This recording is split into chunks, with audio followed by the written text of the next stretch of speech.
Good evening everyone, this is Prachalita Bharadwaj and today I will present a presentation on our first semester of FCA course which I am undertaking in Edupur Society.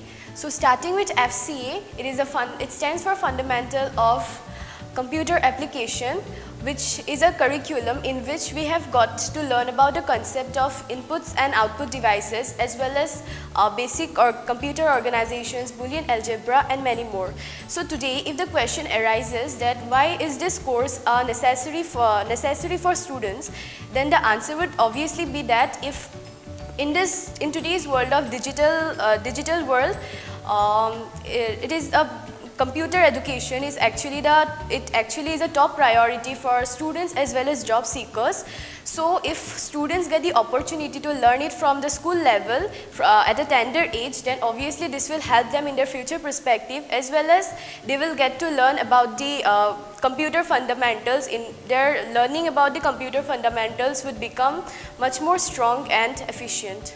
So here presenting Unit 1. So the first topic for Unit 1 is what is computer? So we all know what is actually a computer. A computer is an electronic device which can be programmed to perform various mathematical calculations as well as arithmetic and logical operations.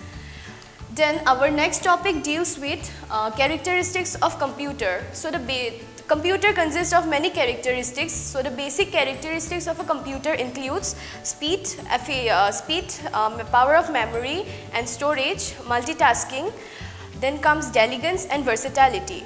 So to see a brief on these topics, first for speed, a computer can perform any task within a very short period of time, hence its speed is very fast.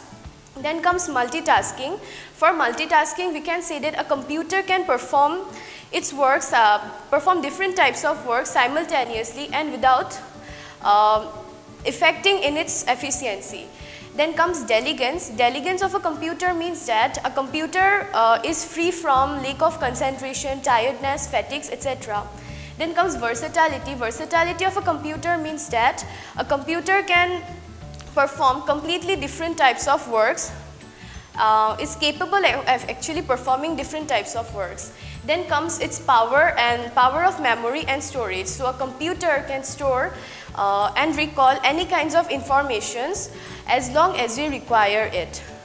Okay, so our next topic deals with history of computers. So the history of computer could be traced from the time when early people made an effort to learn to count large numbers. So this process of counting large numbers actually generated a way of developing number system, just like the Greek system of numeration. For instance, we can take the calculating device. The first calculating device was invented by the Egyptian and Chinese people, which was named as abacus. Then comes Napier's bones, an English mathematician whose name was John Napier. He built a device, mechanical device, whose name was named after him as Napier's bones, and that was a device which was actually used for multiplication, and it was built in 1617 AD. Then our next topic deals with computer generation. So computer generation means the evolution of computers. First evolution of computers started in 16th century and resulted in the form that we see today. And the evolution of computers, it is divided into 5 distinct phases, and this phases is termed as generation of computers or computer generation. So the first generation of computer was started in between 1946 till 1959. In first generation of computers, people actually used vacuum tubes as their basic component. These vacuum tubes were very bulky and huge and large in size, which actually consumed a large space area and created a problem for the people to work. And the examples of this generation, the examples are, we can say ENIAC, EDVIC, UNIVAC 1, etc. Then comes the second generation of computer, which was started between 1959 till 1964. So in second generation of computers, an electronic device which was named as transistors replaced the vacuum tubes, which resulted in fast, efficient and high operating speed. The concept of memory, input and output devices, as well as programming language, these concepts were introduced in second generation of computer, and the examples of the computers which were introduced in these generations were IBM 1920, IBM 1401, etc. Then comes third generation of computer. This generation of computer was started between 1964 till 1971. So in this generation of computers, people introduced ICs, which stands for integrated circuits, and these circuits were comparably and relatively very small in size as compared to first and second generation.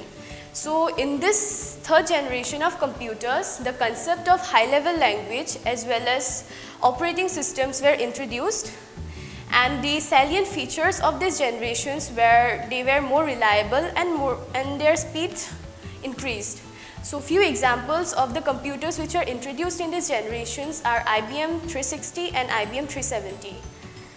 Then our next generation is fourth generation of computer, which started from 1971 till 1999, and in this generation of computers, ICs were replaced, or they were actually changed to VLSI circuits, which stands for very large scale integration technology. And this VLSI circuits, they were actually they consisted of nearly 5,000 transistors and other circuit elements. And here the concept of internet, which we are very familiar, this concept of internet were introduced in this generation, and few examples of computers which are introduced here were we can say Cray XMP and Cray YMP, which are actually supercomputers. Then comes the next generation, which is the fifth generation of computer. This generation of computer is the present generation in which we are today, and it started from 1999 and it's continuing here. So this fifth generation of computer, here what happened, VLSI circuits were changed to ULSI circuits, which stands for ultra large scale integration technology, and this generation of computer is based on parallel processing hardware as well as AI software. AI stands for artificial intelligence. So few examples of computers which are introduced in these generations are, we can say, actually they are not introduced, they are not sets of computers. They are like Alexa, Siri, Sophia, etc. So our next topic deals with types of computers. So based on the transmission of electric signals, computers are classified in three types. They are analog computers, digital computers, and hybrid computers. So analog computers are those computers which are particularly designed to measure the continuous flow of electricity, electric and physical combination, just like temperature, flow, current, etc. And the basic examples of analog computers are, we can say, our wristwatches and car speedometer. Then comes digital computers. So digital computers are those computers which are designed to measure the daily task routine, such as we can say examples of digital computers include our modern desktop computers as well as our laptops. Then comes hybrid computers. So hybrid computers are those computers which possess the characteristics of both analog computers as well as digital computers. So examples of hybrid computers are ultrasound machines as well as monitoring machines. Then based on memory and size, computers are classified in four types. The first classification of computers includes microcomputers. So microcomputers are those computers which contains a microprocessor in it as the central processing unit, and microprocessor is the common name which is actually given to our personal computers. The basic advantage of microcomputers is that these computers are generally of lower cost as well as it is easy to access. If we have to give examples of microcomputers, we can give our modern desktop computers as well as laptops. Then our next computer is mini computer. So mini computers are smaller class of smaller computers which were developed in the mid 1960s. The basic advantage of mini computer is that it is easy to carry on as well as its speed is higher than microcomputers, and also it is 1 to 100 user based. Examples of mini computer includes our netbooks as well as our iPods. Then our next classification is of mainframe computers. So mainframe computers are those computers which are actually used by large organizations for accomplishing critical applications as well as process data. And the basic advantage of mainframe computers are that mainframes actually they provide a big platform for users to carry on with their critical process of data as well as data warehousing. And examples of mainframe computer includes the IBM series as well as System Z10 servers.